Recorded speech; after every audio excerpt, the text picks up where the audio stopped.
fuck going on, Wailers? GGI, that shit go phone. Right up there to my bitch to the phone.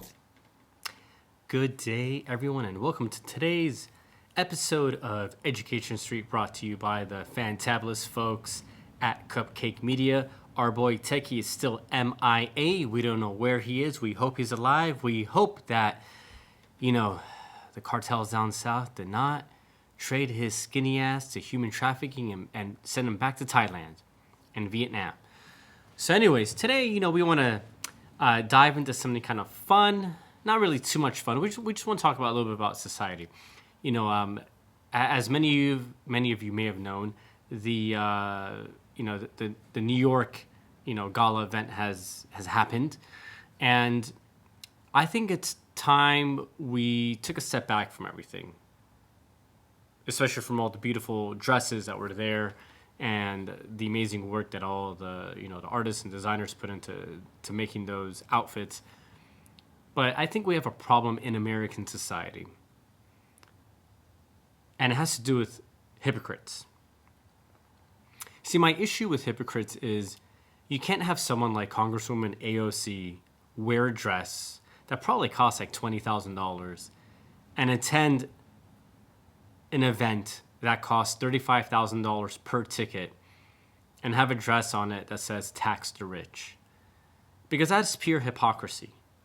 What that should teach all the cupcakes of our society is that these people want all the money for themselves. You see, that's the problem with communists and fascists and extreme socialists. They say beautiful things like tax the rich, but it's all bullshit. Because at the end of the day, if you were to study the GOP budget that we have, okay, if you go, not the GOP, I apologize there. If you go and study the CBO, okay, and you look at the budget, you will see that the top 1% of the 1%, okay, those individuals fund over 60% of the entire United States economy. They fund 60% of all federal programs. So we don't need to tax the rich more. You see, these people who have been teaching these cupcake ideologies in California and New York, they're just jealous that they were a bartender before and didn't, apply their skills to go and be the best version of themselves. And I don't like hypocrites. The leader of Black Lives Matter, complete hypocrite. Didn't do shit for the movement. Okay, instead she went and bought 4 homes. You know who her idol was? Bernie Sanders. You know who also has 4 homes? Bernie Sanders. She raked in millions, didn't give any money to any of the chapters, right? I mean, she basically was an extreme Marxist because she saw an opportunity to capitalize on a moment and make money off of it. And she bought a house out here in Topeka Canyon for over $1 million. She has another house like in South Central LA, which makes no fucking sense. Costs $1 million down there. Makes no sense to me. That South Central is that expensive. I apologize to the people of South Central, but your homes realistically should be more affordable so that we can make those areas look much more prettier. But and renovate them and make them more accessible to up and coming middle class, residents. They shouldn't be $1 million. Anyways, that's a separate topic. But my whole point is she went and bought 4 homes. And I hope you see a pattern here. You have AOC, who's a congresswoman from New York, who's an extreme Marxist and communist, okay? You had the leader of Black Lives Matter, who she herself is an extreme Marxist. Yet they did the very thing that capitalists aspire to, which is to make more money, right? And to just profit off of it. But the difference between a Marxist and a capitalist is this. An extreme Marxist like AOC, an extreme Marxist like AOC, an extreme Marxist like, for example, the leader of Black Lives Matter. The difference between them and a capitalist is that extreme Marxists and fascists, these people want all the money for themselves. Capitalists, the difference between capitalists is they want their companies to prosper. So yes, while they want their companies to make as much money as possible, they still encourage, competition and trade and the free flow of capital amongst everyone in the economy because they know that as people become richer, they know that then those people have more money to spend on products, which then allows the company to innovate and renovate and come up with new revolutionary technologies and ideas that will then, better serve the masses, who then in turn will decide what products are good, what are bad, right? And then they'll go and buy those products. It then will allow that company to reinvest in more IT and more infrastructure, create more jobs. It's a very nice perpetual circle. Now, what the cupcakes don't understand with your, first grade education that they've only provided you in this country is that the United States is not that capitalistic. In the last 20 years, we've become very socialistic. We have an extremely large government. We have a lot of government overbearance. We've allowed the government to do idiotic things, such as allowing big companies and small companies to do a lot of mergers and acquisitions. It's why we have like only 5 airline companies in the United States, and it's why ticket pricing is so damn expensive relative to Europe, who has a lot of airline companies, and ticket pricing is like the 10th of what we pay out here. I want to give you an example. If you want to fly from Los Angeles to San Francisco, you're probably going to spend over $100 on your ticket, right? It's about an hour flight. If you want to spend an hour flight anywhere in Europe, you can go on Ryanair or EasyJet, and I guarantee you're going to spend 10 to 20 euros, which is like $12 to $25. So ticket pricing out there is much more competitive because they have a competitive landscape. You take, for example, healthcare. We have like 3 national or 4 national, healthcare providers. We may have a few more. I apologize. But my whole point is that's not very competitive. That's not very capitalistic. That's very communistic when you have very little choices. In some states and some counties in the United States, after the ACH Affordable Health Care Act, took place, and AKA Obamacare, some places only had one healthcare provider.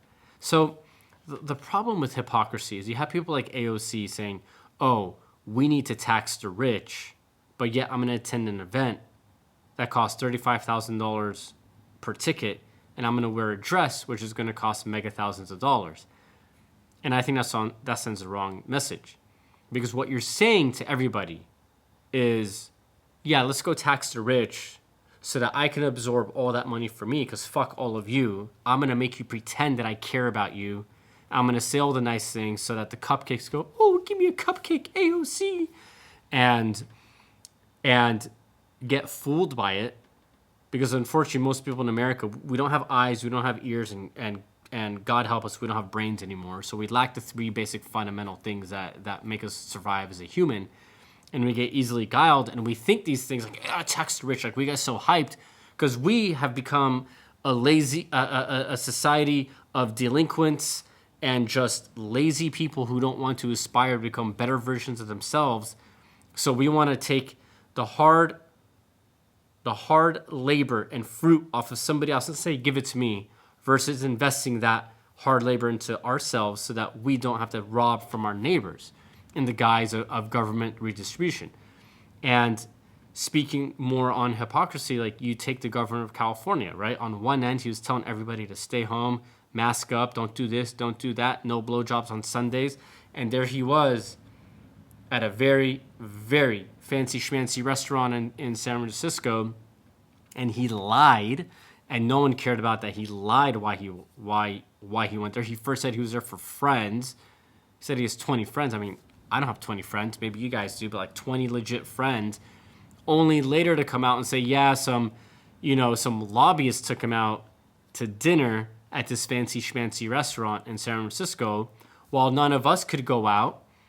And let's also keep in mind, he kept all his wineries and all his businesses open, while we've had thousands upon thousands of businesses close in California. We've had so many restaurants close in California. We've had wine farms going near bankruptcy, have gone in bankruptcy, are being forced to sell at pennies to the dollar to survive and get nothing in return. But this guy got to prosper. So once again, as you can see, there's a lot of hypocrisy. And the problem with hypocrisy is that people never take any accountability for their actions. And when you look at our society, unfortunately, I think where we stand right now, no one wants to take accountability. they're all a bunch of fucking hypocrites. It's like you're driving on the 405 freeway, someone cuts you off, honks at you, and then flicks you off because they're the dickhead that cut you off. You didn't do anything wrong. And I think this plague of a viewpoint, this plague of a belief that we have is very, very threatening to the future of our society, because we are teaching people that it's okay to just be flat out assholes. We are teaching people that it's okay to lie and deceive and to be a bunch of hypocrites. It's probably why so many people feel that the relationships they have in their lives are so meaningless. It's why people are constantly thriving on their stupid phones to seek some type of attention and to seek some type of affirmation that they're good human beings, because we're not getting that in society, because we are literally, wherever we look, we are surrounded by a bunch of hypocrites. If you like AOC, I truly do not understand why you would like her. I think 9 out of 10 things she says, like not even communist China would think they're okay because she's that extreme. Maybe there's 1 out of 10 things, but they have conditioned. This is the thing now, right? I hate using this word, but there truly is no other way to describe what's happened. They have conditioned people under the age of, I want to say, between 30 and 35, under that age group, they have conditioned people to believe that someone like her is a very exemplary role model. And they've done that so that they can confuse and dumb the masses of society more. The sheeple, as Bill Burr would say, right? The sheeple have been really, they've been getting all those hormones in their bodies, all that pumped up estrogen through their food, right? Like, they have really confused the sheeple. And the sheeple will complain about why living costs in states like California are astronomically expensive, why the roads suck, why is it we don't have high-speed rail, why is it when we vote on eliminating daylight savings, things like that don't happen. And the way that the sheeple get so excited about a better life is someone like AOC comes out and goes, yeah, we got to tax the rich. We got to take all the money from those fuckers and give it to you. But that never happens. That never happens. The money goes to her. I just want people to realize that, right? But they've conditioned you to believe that versus teaching you to go, hey, look, you can be a Democrat, a Libertarian, a Republican, but it doesn't mean you must always vote along your party lines. If your party's acting kind of fucking crazy, the best thing to do is vote for other people to punish your party, even if it means voting for the other party, so that the essence of democracy is preserved. And this conditioning of society is interesting because you will see sheeple complain about why homelessness is so bad in Los Angeles, but then when the necessary action is required to eliminate homelessness, no one wants to do it because the first thing they ask is, where are we going to put them? Who gives a fuck? Let's just get them off the street. I think that's priority number 1. Do you enjoy having someone taking a shit in front of your condominium complex or your house every day when you come home, potentially getting raped or robbed or stabbed, etc. and whatnot? No, no one likes that. We live in a first world country. These things should not exist, right? They have conditioned the sheeple to, for example, complain about